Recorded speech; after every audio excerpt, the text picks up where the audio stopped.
Hello, Carly. Do you have a moment? Oh, good evening, Helen. Mom. Is there something I can help you with? This Sunday I'm having some friends over for a little tea party, 4 of us to be exact. I was hoping you would bake some homemade cookies and a cake for us. And, of course, I will want you to help out serving and whatnot. I'm so sorry. I'm busy on that day.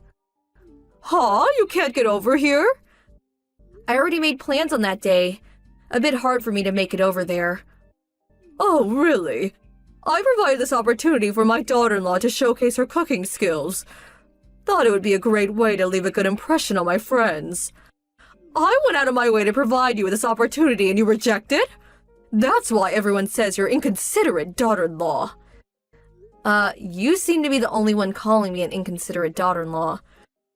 How could you say such a disrespectful thing to your mother-in-law? I also experienced being a daughter-in-law, therefore I know when you're being inconsiderate. Even if no one else is saying it. If I'm saying you're inconsiderate daughter-in-law, well, it's the same as if everyone is saying it. I see. I'm giving you a chance here to redeem yourself. Make a good impression. I simply cannot believe your behavior. Like I said, I already made plans for this Sunday. Then simply reschedule. I'm really sorry. I wish I could, but I just can't. That day is... What are you saying? You didn't forget, did you? I never forget things, unlike you. Don't treat me like I'm going senile or something. Please, I'm not implying such a thing. So do you still want me to change my schedule? Oh, just forget it. If you're so reluctant, don't come. Besides, you get here with that attitude and serve my friends. I'll be the one that will end up embarrassed. But I still want you to make the cookies and cake. I'm really sorry, but I don't have the time for that either.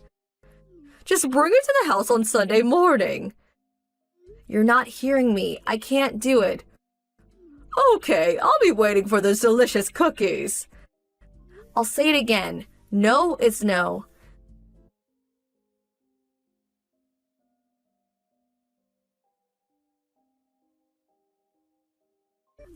Helen, Mom, can we talk? It seems you entered the house while Frank and I were out. Can I ask what you were up to? Hello, Carly. By the looks of it, you somehow managed to make that cake I requested. Thought you were busy. Huh? What are you saying? You didn't bring it over, so I went there to reprimand you, but then I saw that you did indeed prepare something. That cake was more than enough for my guest. So I will forgive you just this time. Like I said, what are you saying? Oh, yes, that reminds me. All the food on the table. I threw it out. What was all that? Little finger sandwiches, canapes, little bits of chicken?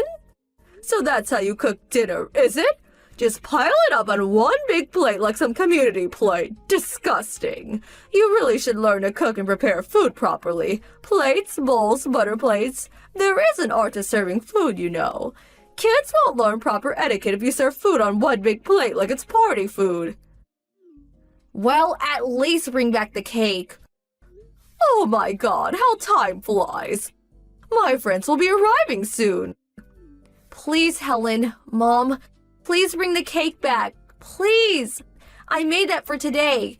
It's a special occasion. Yes, that's exactly right. Thank you so much for the cake. I can't believe you are doing this knowing full well what today is. Oh, my friends have arrived. Sorry, I won't be able to return your line messages. Mom, please.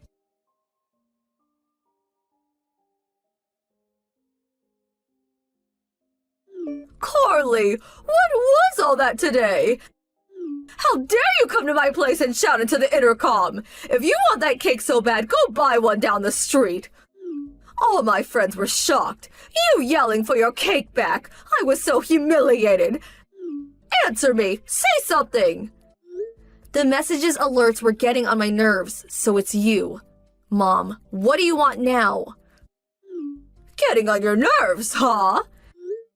You locked the door, ignored my pleas, and enjoyed the cake with your friends. Well, you seem to have a problem with your attitude. That's not my problem. What did you just say?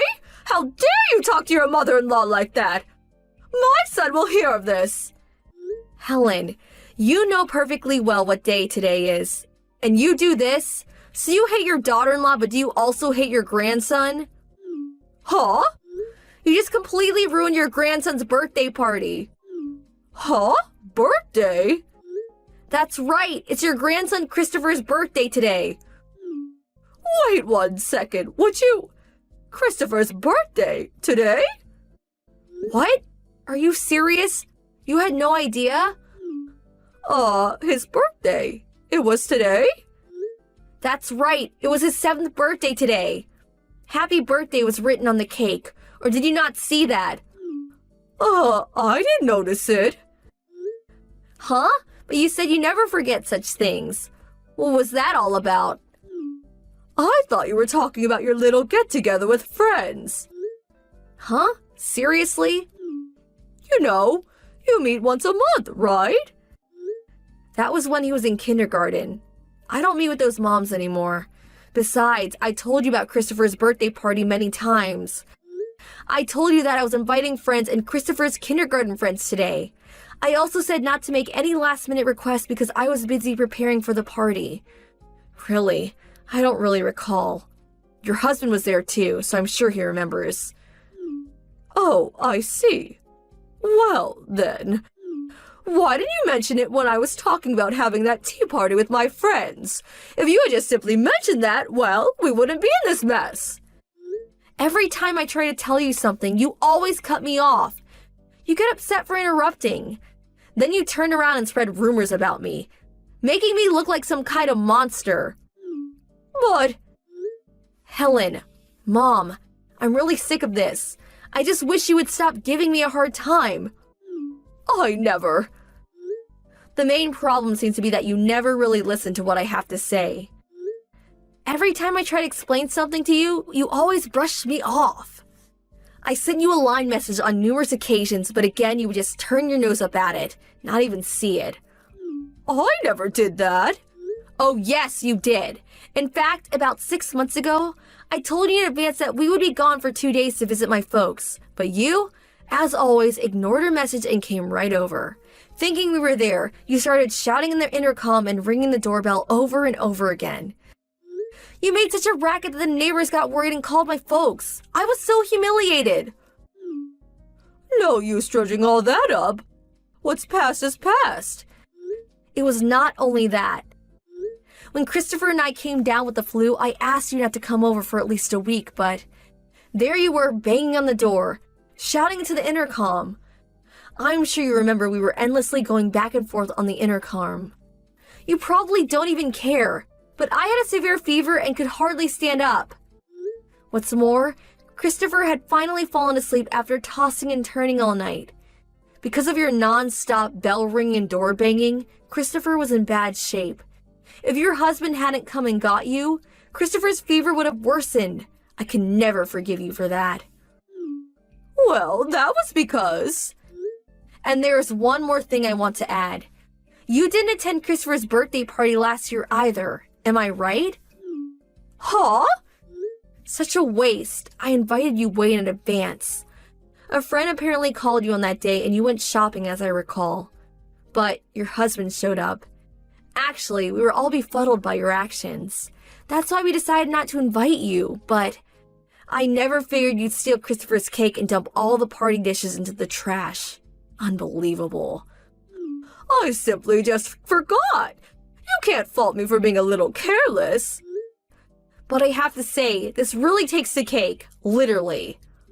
Huh? You don't seem to repent. Think about what you did.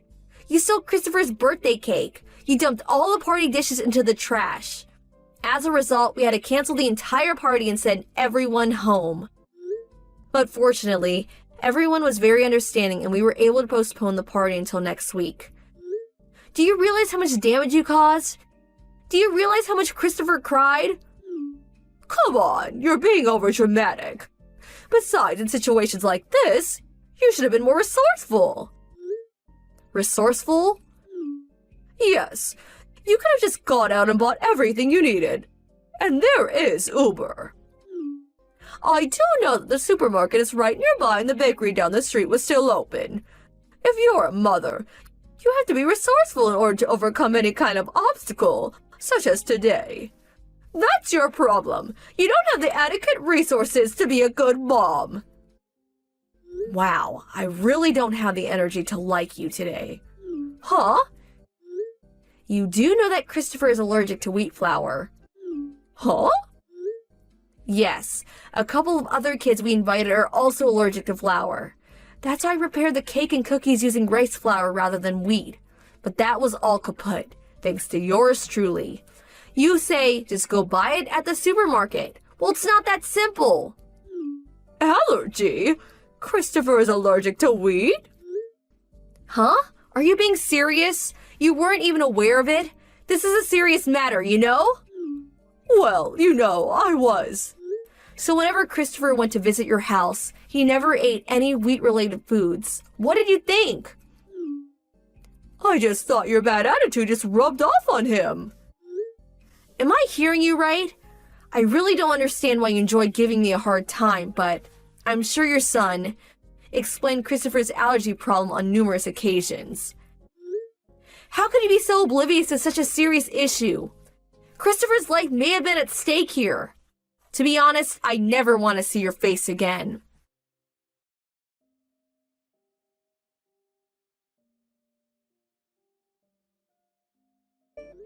My husband was also following this conversation. He was so angry that he stormed over there and gave my mother-in-law a real dressing down. And she finally confessed to all the pestering and the atrocities treatment of me. It turns out she took credit for making the cake, and as for me, of course, she depicted me as some kind of monster that never cooked or took care of the family, much less her child. But fortunately, such lies don't get very far. People who know me quickly refuted such blatant lies. She couldn't handle all the whispering and rumors about her that she decided to move away, to a relative's place way out in the country. And her husband seemed to come to his wits' end too. This incident seemed to be the last straw for him. Apparently, he finally submitted papers for divorce.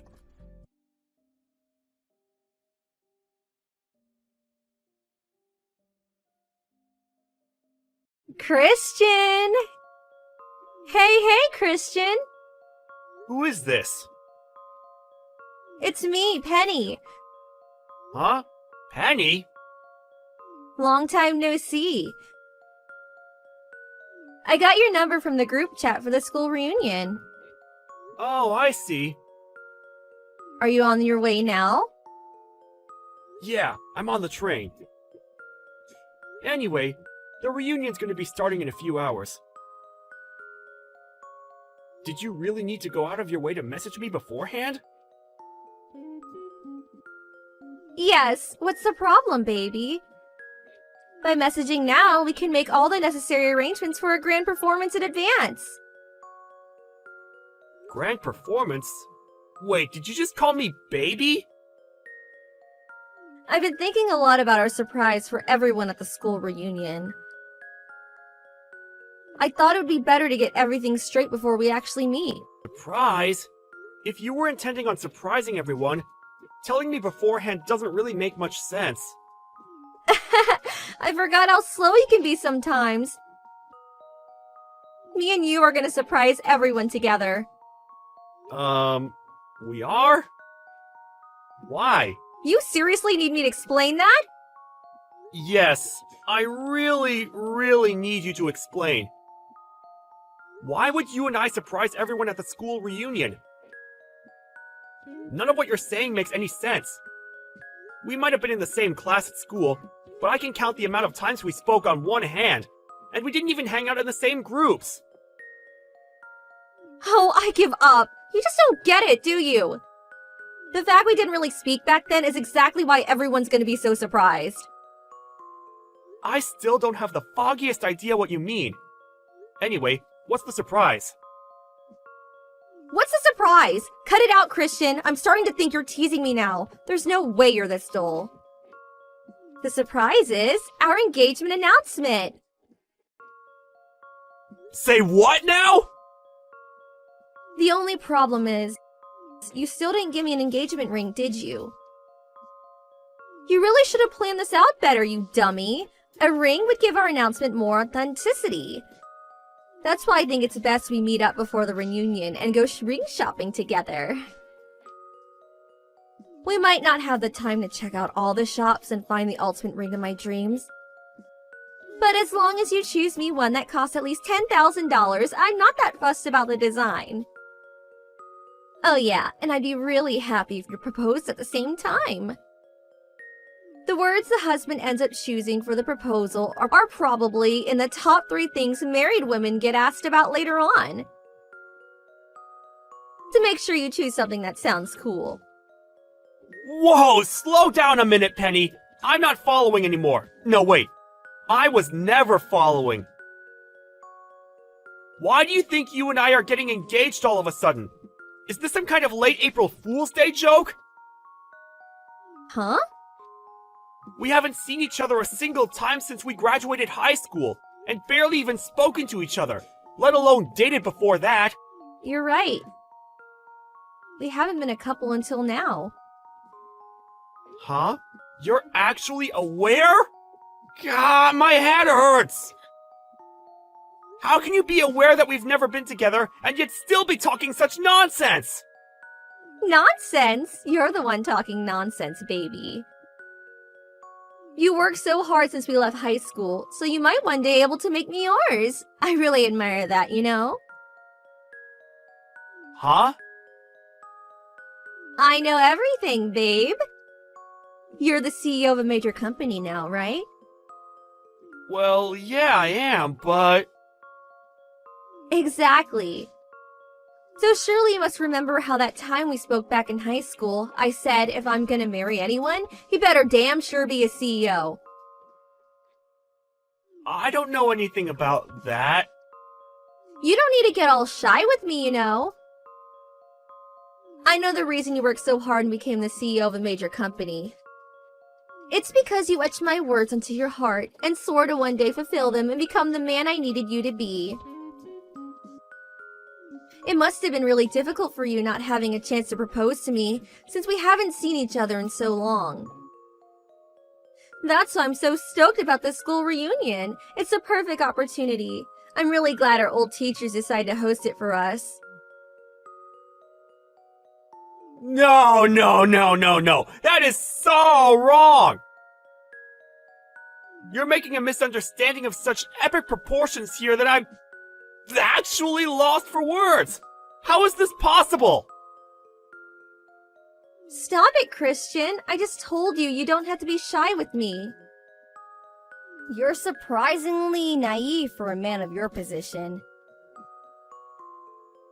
It's funny, I never looked at you romantically at all back then. You were always just that shy, gloomy kid with that nerdy, thick-rimmed glasses.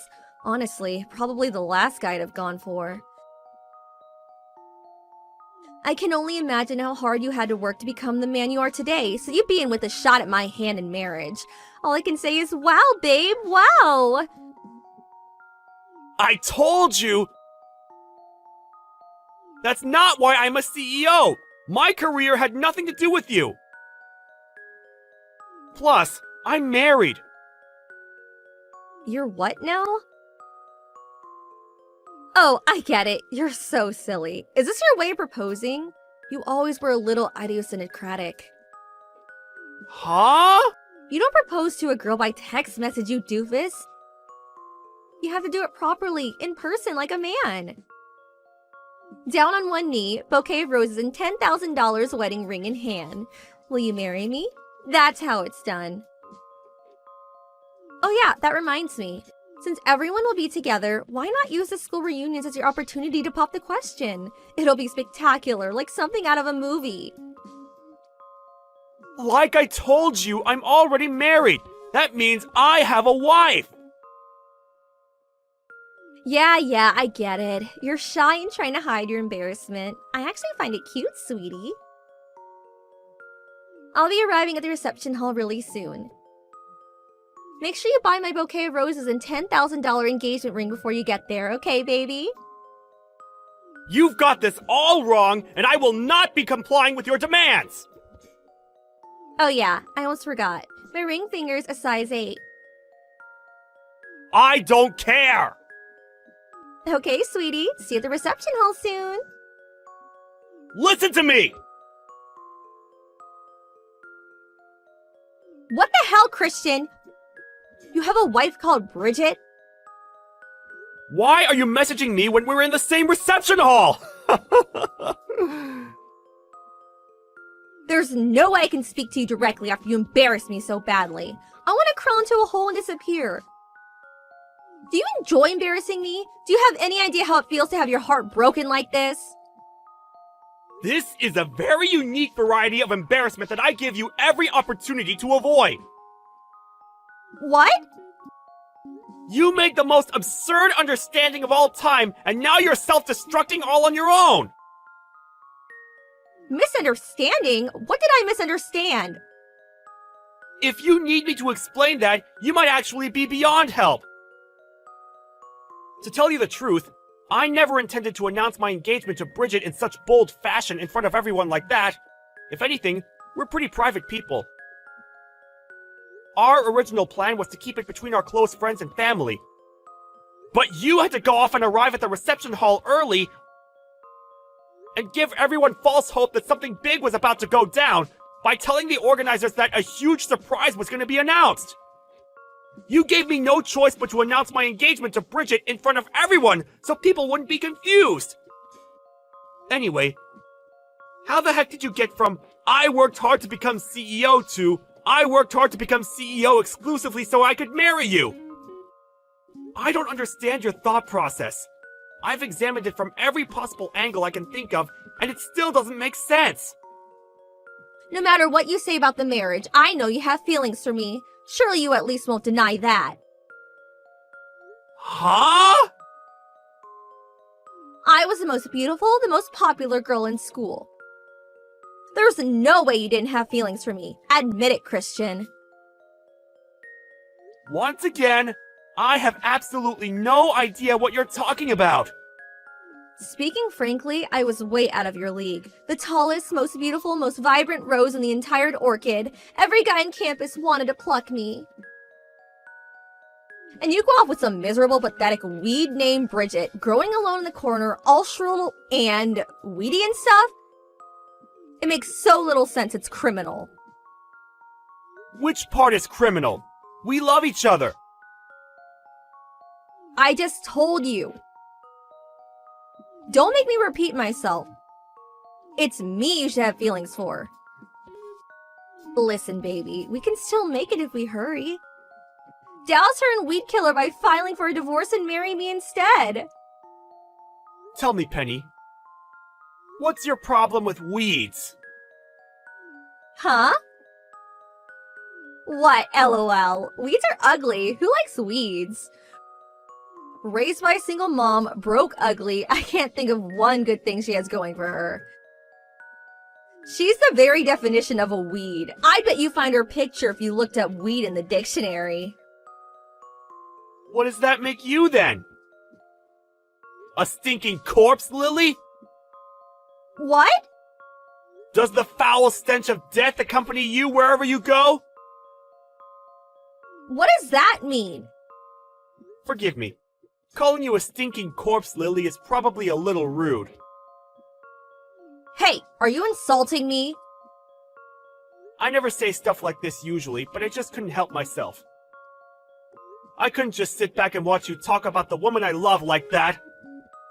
I'm the woman you love. Me. I just told you you'll be breaking up with her, did I not? I'm a more suitable candidate for the CEO's wife. Me. The CEO's wife, huh? It appears part of your misunderstanding stems from a severe lack of information, so allow me to make a few corrections. Huh? Firstly, raised by a single mother? Wrong. Second, broke? Wrong. Neither of those apply to Bridget. Wait, what? Want to know how I became CEO? I inherited Bridget's dad's company. What? Bridget was the president's daughter. But I heard she was raised by a single mom. Single dads are a thing too, you know. And just because someone's raised by a single parent doesn't mean you can make assumptions about their financial situations. Looking down on people based on baseless prejudices like that is only gonna come back to bite you. I think you should be more careful with the judgments you make about people from now on. I mean, take today for example. You're super embarrassed and probably feel like a complete moron. Why? Because you view the world through a misunderstood, prejudice-based lens. Anyway, that's enough of you. Huh? I want to go talk to my old classmates. I've already wasted enough time on my phone with this ridiculous back and forth. See ya! Wait!